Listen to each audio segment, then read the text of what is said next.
Hey everyone, in this video we're going to go through the 5-number summary and box plots.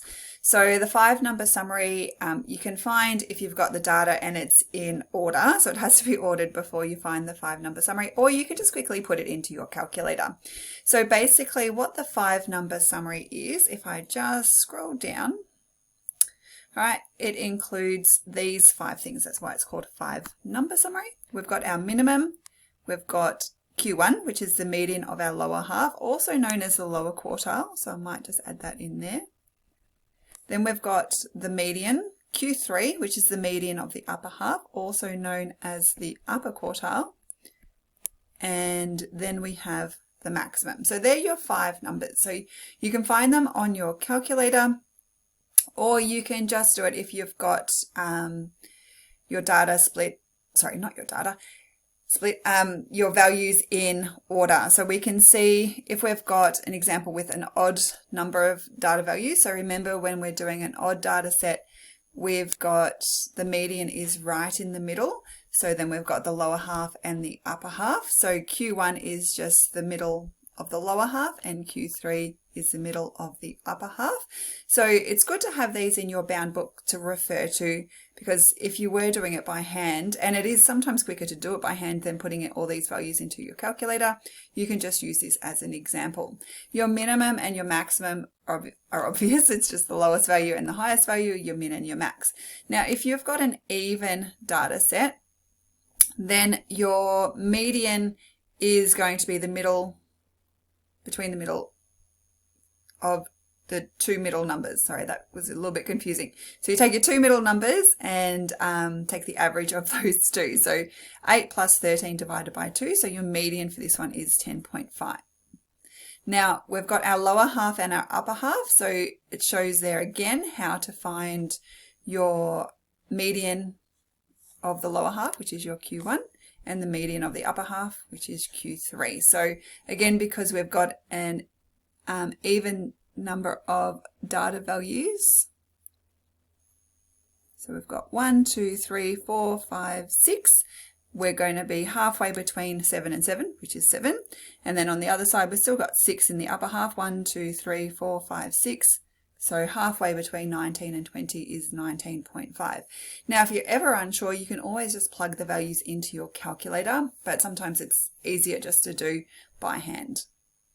Now, the way that the 5-number summary works is it's splitting your data set into quarters. So if you've got your minimum down the end here and then your Q1, all right, so that's 1 quarter, then from Q1 to your median, another quarter, median to Q3, another quarter, and then the upper quartile or Q3 to your maximum, another quarter. And 1 quarter is the same as 25%. So that's why there's 25% there.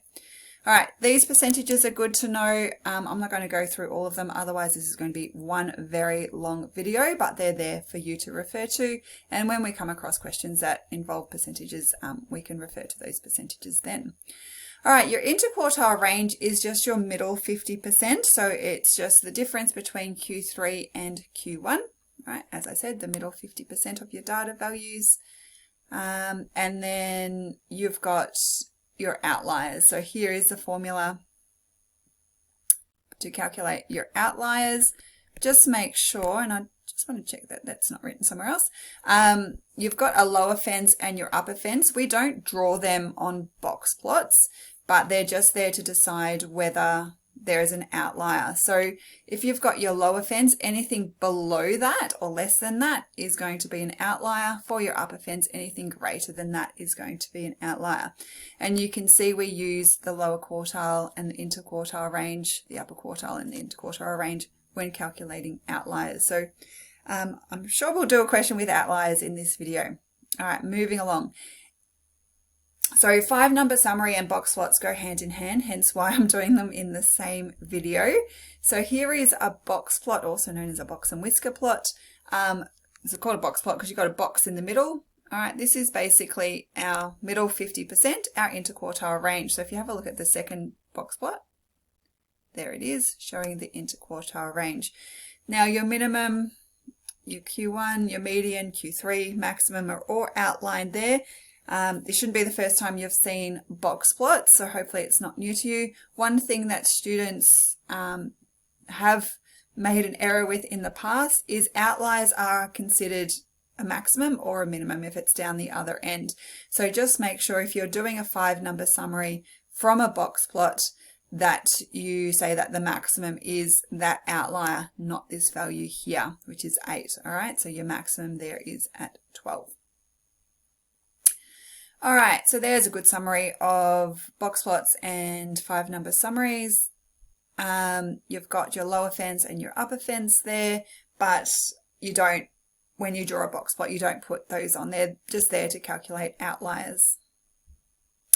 And then also you could have box plots displayed vertically, which is what this means. So you could have a box plot that goes like that, all right, as opposed to horizontally, and it's exactly the same thing. All right. Now, you might have to compare box plots with histograms. This is just looking at the distribution, so it's symmetrical with outliers. So you can just see there that the different box plots below the histogram. So we've got what the box plot would look like with that histogram. You can also do that on the calculator, so I might show you when we do some questions in a second. Positively skewed and negatively skewed. So remember, positively skewed, the tail's off in the positive direction, and you also have a longer tail in your box plot. For negatively skewed, tails off into the negative direction. So with your box plot, you've got a longer tail on the negative end, or down there. Well, it's not really the negative end, but that side on the left side. So important to have these diagrams in your bound reference, because in an exam and probably also in your SAC, you're going to have to describe the distribution, and it could be a histogram, it could be a box plot, and it may even be a dot plot or a stem and leaf plot. But yeah, having these diagrams in your bound reference is extremely helpful to refer to, just in case you have a mind blank or you start doubting yourself. I have done this for years, so it's easy for me to remember, but yeah, sometimes students, so much going on that you think you might remember and then you don't. So just make sure it's in your bound book. All right, the next video is going to look at the normal distribution, which you can see is basically just a symmetrical histogram, but we'll do that in our next video. All right, let's start having a look at some questions. All right, so constructing a box plot on a CAS calculator. You can do a box plot without doing it on a calculator, but if you ever have to draw one, either in an exam, so you there have been exams in the past where you've had to draw a box plot, or if you're doing it in an exam, no, not an exam, in your SAC, then you can do it on a calculator, unless you've been given the 5-number summary. So in question 7, we haven't been given the 5-number summary. In question 5, we have. I don't know why I've done that around the other way, but anyway. All right, let's get the calculator up. So we're going to look at the reaction times in milliseconds of 18 people. All right, so there we go. So when we're doing any statistical stuff, obviously we go into statistics, and I'm just going to switch my laptop over. It's going to be too hard to keep typing. All right, so we enter these values into statistics. So I've got stuff in there, so I'm just going to clear all that. Am I sure? Of course I'm sure. All right, so enter in your values. Just take your time, especially, well, yeah, either in an exam or a SAC, because if you get one number wrong, your whole thing's going to be wrong. So you don't want to lose marks just because you rushed putting something into your calculator.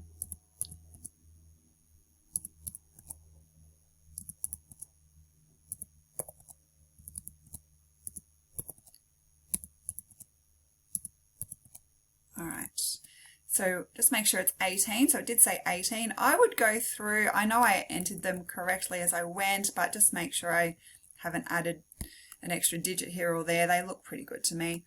In a SAC or an exam, I would probably go through it again just to save that time. All right, there's no point in doing it and then realizing after you've done everything that you've made an error. Pick up an error at the start. All right, so to do any graph, we just go to this one here above the list 2. We're not doing a scatter plot. We want to do a med box, and we want to always show outliers. So just tick that, and we're going to go set. And then I always think, oh, where's my box plot? All right, we do have to click on here to see that box plot, and we can see an outlier here. So just make sure that you do select outliers. Otherwise you'll get a very long tail and it'll be wrong. So you need to have outliers. Like I said before, you can do histograms, or if you're doing parallel box plots, you can do them just by up the top. These tabs here just means you can add more. So if we were doing parallel box plots, you can do your second one there. But I just want to show you the histogram. And we do need to draw it, so just go on. All right, and let's get to that. It's asking me where I want to start. I don't know.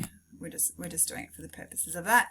So you can see what the histogram looks like. There's an outlier.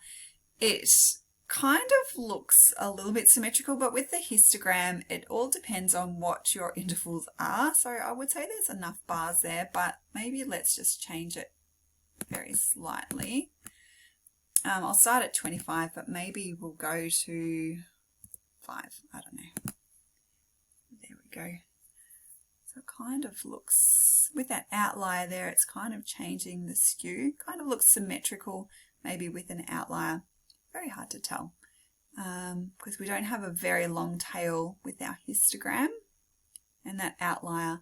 So if I was to look at the box plot, definitely looks negatively skewed with an outlier, but I would have liked this tail to be a bit longer if I was looking at the histogram. All right, but we don't have to worry about that. If you have to do a histogram or a box plot or on your exam or in your SAC, you'd be using more data values and it would be a little bit more obvious than this one. So we're just going to construct a 5-number summary. So going back here and calc, so we're just working with one variable. So univariate data, uni meaning one, so one variable. We've only got it in this one. All right, so remember from our previous videos, X bar is our mean, SX is our standard deviation. We don't need to write them down. We're just looking at the 5-number summary. So we've got the minimum, the lower quartile, the median, the Q3, and the maximum. So that's all we need to look at for the 5-number summary. If we're looking at the graph, we can just go to trace and see my cursor is on my box plot. So you can get your 5-number summary that way as well. So 25, 35, 38.5, 43, 48. Oh, 48 is not your maximum because we've got that outlier there. So your maximum is 64. So just be careful of that. All right, let's move on to question 5. So we've got that data. I'm not going to do show that the 5-number summary is this, because if it's a show that question, I would have to put all this in order and then show where those points are. They're already in order though, which is a bit easy, but I'm just going to draw a box plot from this data just because we didn't do that for the previous one. So let's just assume this was a question where we were given the 5-number summary and we had to draw the box plot. I should really give myself a little bit more space. Let's just do that. All right. So when drawing a box plot, we do need a scale. So just draw your line. You would use a ruler. And think about what your minimum and your maximum values are. So these are in order, which is good. So we're going from 3 to 55.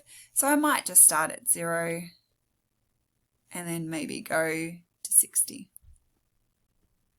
Obviously you would use a ruler, but we can just, use the scale for now. All right. Don't want the video to go on for too long. 10, 20, 30, 40, 50. All right. They don't look evenly spaced, but it's okay for this video. You would do it evenly spaced with your ruler. All right, the minimum is 3. So I find 3. So we're going from 0 to 10. So 3 is going to be here. Now, if you were to do this on an exam, you're given clear grid lines. If you're doing it on a SAC, you'd probably also be given grid. If not, just try to be as accurate as possible. All right, so we've done our minimum. Q1 is 10.5. So we're just going to do that Now I'm just going to draw dots, all right, because this is just going to help us draw our 5-number summary. 21, it's going to be here, 26.5, all right, so halfway like that, and then 55, which is right up here. Now it has said that the maximum is 55, and then this question below said that we've got an upper fence is 50.5. So that means my box plot isn't going to have a whisker that goes all the way to there, all right, because I can see just based on that next question that that's going to be an outlier. So what we do to figure out, well, what is my endpoint? So if I'm drawing a box plot, I'm going to draw, there's my box, there's my median. All right, so we're not going all the way to there because this point here at 55 is a outlier. And I know that because the next question is telling me that the upper fence is 50.5. So what I do is I go to the second highest point, which is 37. And that's going to be my end point for my box plot. Now, you might see me drawing box plots like this, right, with the lines. You won't be marked incorrect if you do that. Sometimes in your books they have them, a calculator they do, it doesn't really matter. All right, as long as you just realize, okay, we can't go all the way to that max because our upper fence is 50.5. I know for this question you didn't have to do a box plot, but I just wanted to show you how to do one from a 5-number summary. All right, so, and you got to be careful with your outliers. So for this one, I knew there was one. If it hadn't told me that upper fence, I would actually go ahead and calculate the upper fence before I did my box plot. All right, so showing that the upper fence is equal to 50.5. So just going back to my notes, I can just scroll up. Come on, let me scroll. Okay. Hold on, where did I go? Did we pass it? Maybe it was right up here. Here it is. All right, so your lower fence is for outliers on the lower end, and the upper fence is for outliers on the upper end. So it's Q3 plus 1.5 times interquartile range. So your upper fence equals Q3 plus 1.5 times your interquartile range. All right, so Q3 is 26.5. I'm just getting this from the question. 1.5 times, now your interquartile range is, I'll just write it up here. So remember your IQR is your upper quartile minus your lower quartile, Q1 minus Q3. So 26.5 minus 10.5. And I would go ahead and just put all that as it is into the calculator, because unless you know your order of operations very confidently, you might, if you do things in bits, you might actually get the order of calculations incorrect. 1.5 times, and then I'd put it in brackets, so 26.5 minus 10.5. All right, and then got 50.5. Now, it should make sense, your upper fence, so you would expect it to be somewhere up this upper end. If you made an error, you probably wouldn't even look right, so you got to question your answer. All right, explain why this box plot will show an outlier. So this is a typical exam question where you've got to say, all right, you've got to have an understanding of your upper fence. So 55 is an outlier because it is above the upper fence, which is, make sure you state it, which is 50.5. All right, make sure you always state values. Don't just say the outlier is above the upper fence. You've got to say 55 is an outlier because it is above the upper fence, which is 50.5.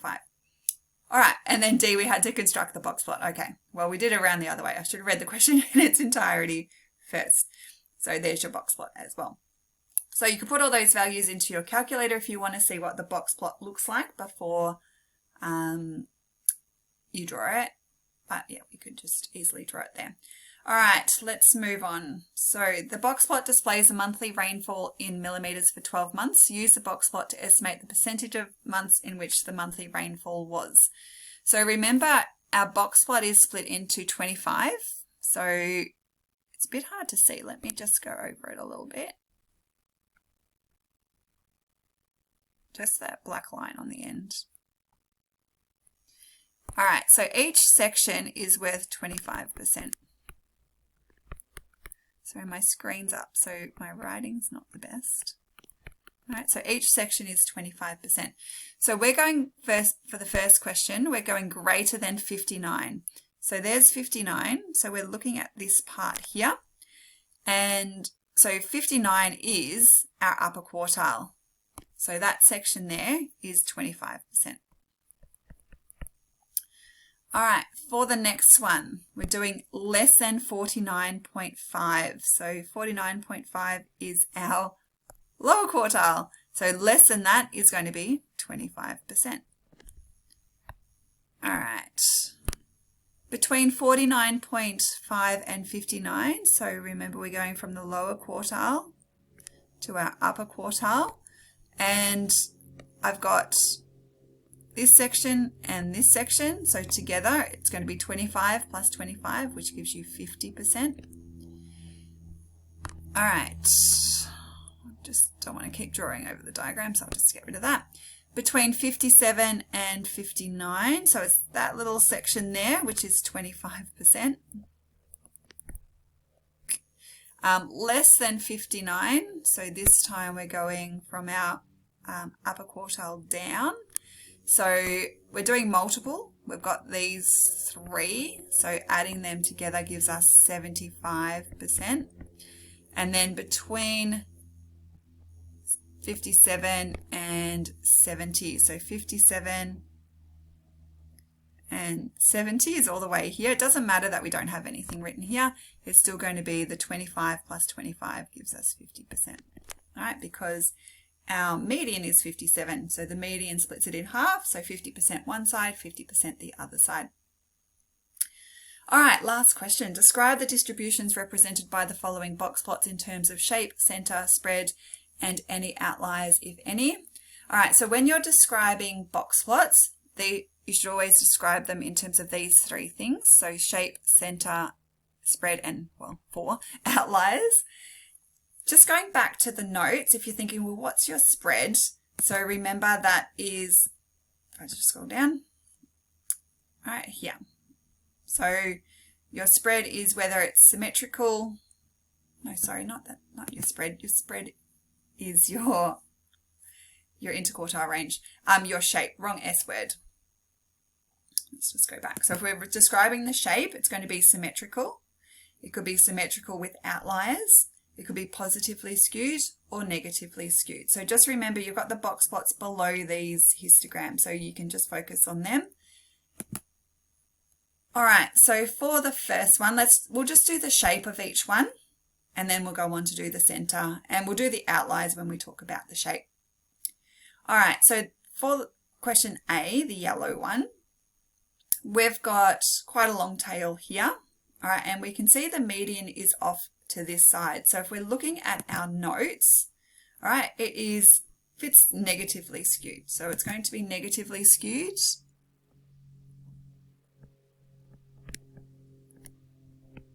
And then how many outliers? With 1 outlier.